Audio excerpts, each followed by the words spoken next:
नमस्कार, तुम्हा सर्वांचं आपल्या चॅनलमध्ये पुन्हा एकदा खूप खूप स्वागत. आज आपण आपल्या चॅनलमध्ये पाहणार आहोत तांदूळाची आंबोळी आणि चटणी कशा पद्धतीने बनवायची. इथे आपण 1 कप तांदूळाचं पीठ घेतलं आणि हे पीठ घेण्याच्या आधीच आपल्याला छान असं चाळून घ्यायचं आहे बारीक चाळणीने. म्हणजे आपल्याला आंबोळी बनवण्यासाठी छान असं बारीकसर आणि एकसारखं पीठ मिळतं. बघू शकता छान असं हे पीठ आहे. आता सर्वात आधी 1 कप हे पीठ आपण मिक्सरच्या भांड्यामध्ये टाकून घेऊ. याच कपाने आपण अर्धा कप इथे गव्हाचं पीठ टाकून घेऊ. आता यामध्ये आपण आंबट असं 1 कप दही घालणार आहोत. दही शक्यतोवर आंबट घ्यायचं, यामुळे आंबोळीला छान अशी चव येते. आता मिक्सरच्या पॉटला झाकण लावून एकदा मिक्सरवरती छान असं फिरवून घेतलं. बघू शकता अशा पद्धतीचं आपलं आंबोळीचं बॅटर रेडी आहे. हे बॅटर फार जास्त पातळ बनवायचं नाही. 5 मिनिटासाठी हे बॅटर आपण बाजूला ठेवू. तोपर्यंत आपण आंबोळीसोबत खाण्यासाठी चटणी बनवून घेऊ. चटणी बनवण्यासाठी 50 ग्रॅम शेंगदाणे, 50 ग्रॅम खोबरं, कढीपत्त्याची पानं, हिरव्या मिरच्या, जिरे, मोहरी, हिंग आणि मीठ घेतलं आहे. यामध्येच आपण 2 लसणाच्या पाकळ्यासुद्धा टाकलेल्या आहे. हे सर्व साहित्य मिक्सरच्या भांड्यामध्ये टाकल्यानंतर यामध्ये आपल्याला मीठ टाकून घ्यायचं आहे आवडीनुसार. यामध्ये आपण पाणी घालणार आहोत. फार जास्त पाणी घालायचं नाही, फक्त आपल्याला इथे अर्धा कप पाणी वापरायचं आहे. बघू शकता अशा पद्धतीने आपली ही शेंगदाण्याची आणि खोबऱ्याची चटणी तयार झाली आहे. आता ही चटणी आणखी चविष्ट होण्यासाठी यावरती टाकण्यासाठी आपण तडका बनवून घेऊया. ही चटणी फार जास्त पातळ बनवायची नाही. तडका बनवण्यासाठी इथे मी तडका पॅनमध्ये तेल गरम करून घेतलं. तेल छान गरम झाल्यावरती यामध्ये अर्धा चमचा मोहरी घातली, अर्धा चमचा जिरे घातलं, 2 लाल मिरच्या घातल्या, 4 ते 5 कढीपत्त्याची पानं घातली, अगदी थोडा हिंग घातला. सर्वात शेवटी आपल्याला हिंग घालायचा आहे.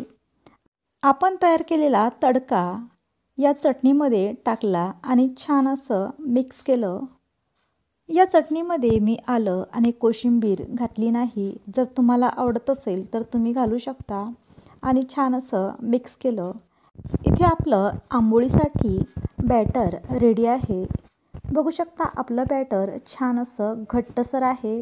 यापेक्षा आपल्याला हे बॅटर पातळ बनवायचं नाही आणि स्मूथ असं हे बॅटर आहे.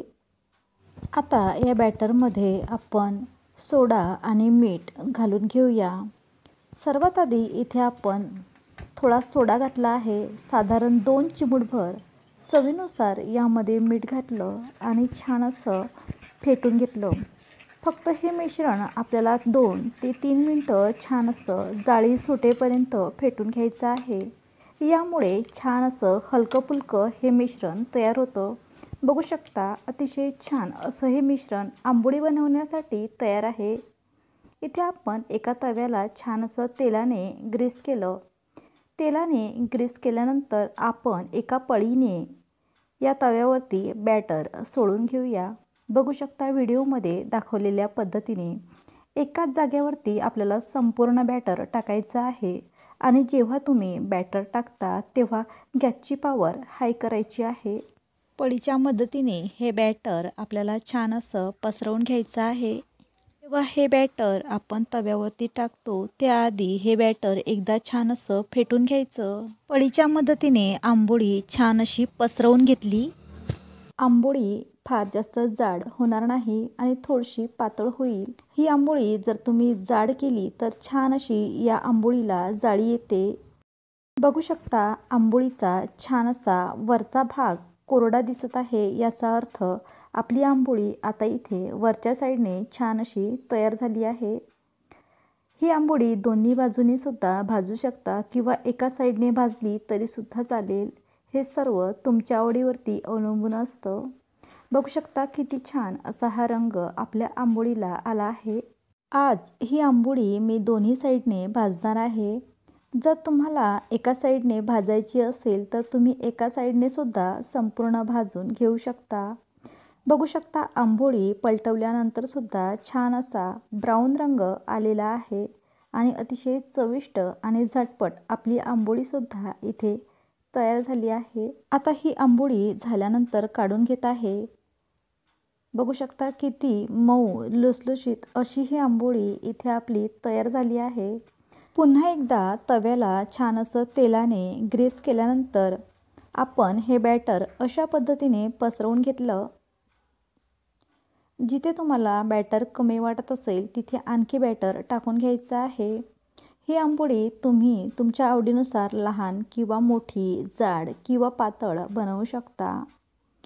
कोणत्याही पद्धतीने बनवली तरीसुद्धा चव मात्र एकसारखीच आहे आणि एकदा तुम्ही ही आंबोळी बनवल्यानंतर नक्कीच पुढच्या वेळीसुद्धा नाश्त्याला हीच बनवाल। एवढी चविष्ट आंबोळी आपली झटपट तयार होते। बघू शकता किती छान असा हा रंग आपल्या आंबोळीला आलेला आहे। दुसरीसुद्धा आंबोळी आपण अशाच पद्धतीने तयार केली आहे आणि छान अशी खरपूस एका साईडने भाजून झाली आहे आणि वरची साईड छान अशी कोरडी झाली की आपल्याला पलटवून घ्यायचं आहे किंवा काढून घेतलं तरीसुद्धा चालेल। अजिबातही कच्ची ही आंबोळी राहत नाही। दुसरी आंबोळी फक्त मी एकाच साईडने भाजली आहे तरीसुद्धा बघा किती मऊ आणि लुसलुशीत अशी ही तयार झाली आहे आणि छान अशी जाळीसुद्धा आली आहे। बघू शकता ही आंबोळी जर तुम्हाला मुलांना डब्यावर देण्यासाठी बनवायची असेल तर रात्रीलाच अशा पद्धतीचं बॅटर तयार करून घ्यायचं आणि सकाळी तुम्ही मुलांच्या डब्यासाठी झटपट गरमागरम आंबोळी करून देऊ शकता। बघू शकता अशा पद्धतीने आपल्या सर्व आंबोळ्या इथे तयार झाल्या आहेत। ही रेसिपी नक्कीच तुम्हाला छान वाटली असेल। छान वाटली असेल तर लाईक करा, शेअर करा आणि आपल्या चॅनलला जर तुम्ही अजूनपर्यंत सबस्क्राईब केलं नसेल तर सबस्क्राईब करा।